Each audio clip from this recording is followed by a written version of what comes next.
Hello guys, welcome to our channel. So today we are going to discuss a news article which was published in the Hindu newspaper recently. Let me read the news. Core sector output rises 3.8% on early summer demand for power.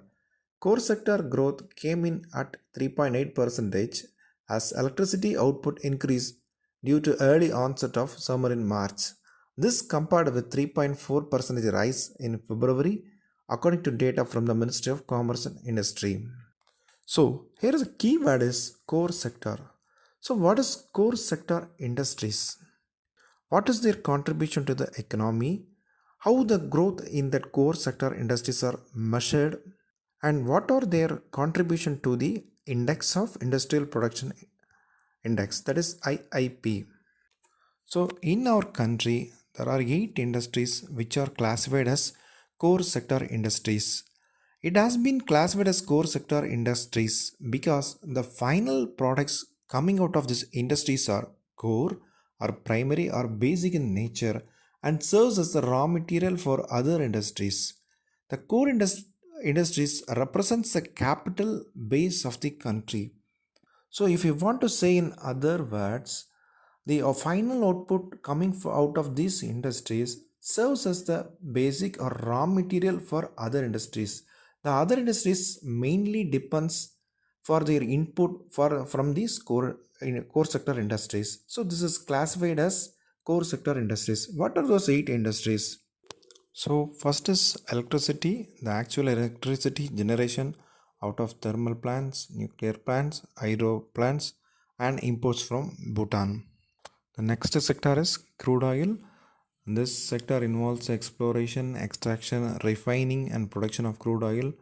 Crude oil is a vital raw material for petrochemical industries, cement industry, natural gas industry, steel industry which includes alloys and non-alloy steels,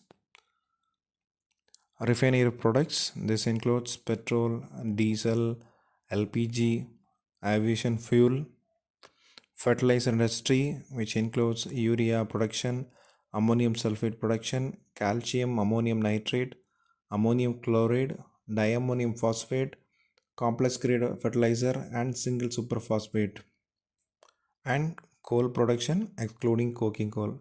So why we are excluding coking coal? In the sense the coking coal is a kind of raw material for the production of steel, so it is mainly consumed by steel industry. So once again, so in order to it is so in order to avoid the double entry, it is excluded in the coal sector.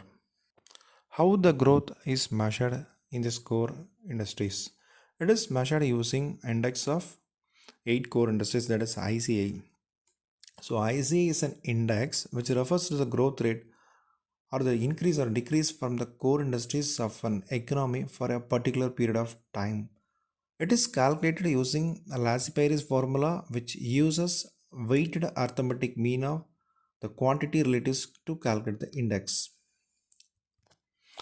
The index of 8 core industries is prepared every month and released by the Office of the Economic Advisor, which comes under the Department for Promotion of Industry and Internal Trade, which once again comes under the Ministry of Commerce and Industry.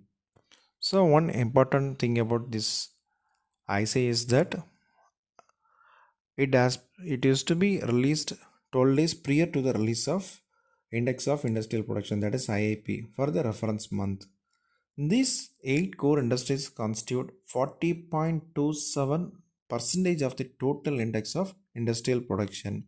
For both ICI and IIP, the base year is 2011 to 2012, the financial year. What does it means is that whenever we are calculating the growth rate, we used to take the denominator as the production happened during the base year and how much increase has been or decrease has been done with that the amount of volume of the base year. And these are the weightage of individual industries to the overall basket. So for refinery products it is 28.04, for electricity it is 19.85, for steel it is 17.92 percentage, For coal, it is 10.33 percentage. For crude oil, it is 8.98 percentage. For natural gas, it is 6.88 percentage. For cement, it is 5.37 percentage, and least it's the fertilizers, it is 2.63 percentage. So, why it is important to calculate this industry, that is core industries growth rate? The performance of these industries are significant as it indicates the overall industrial and economic performance of the country, exhibiting the present state of economy as well as it helps in predicting the future economic trends.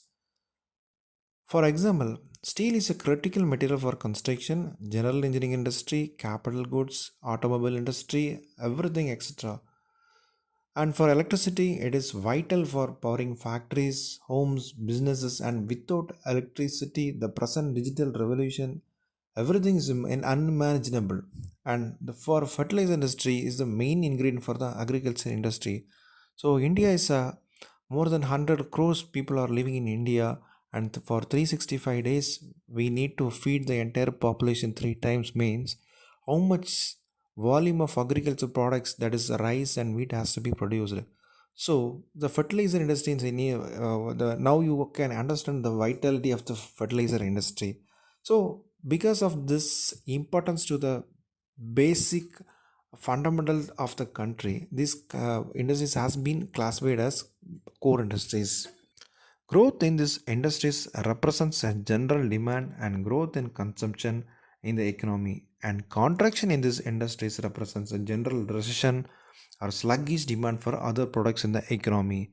The core sector industries have significant interconnection with other sectors. This interdependence creates a multiplier effect where changes in one core sector's growth or contraction impact the entire economy.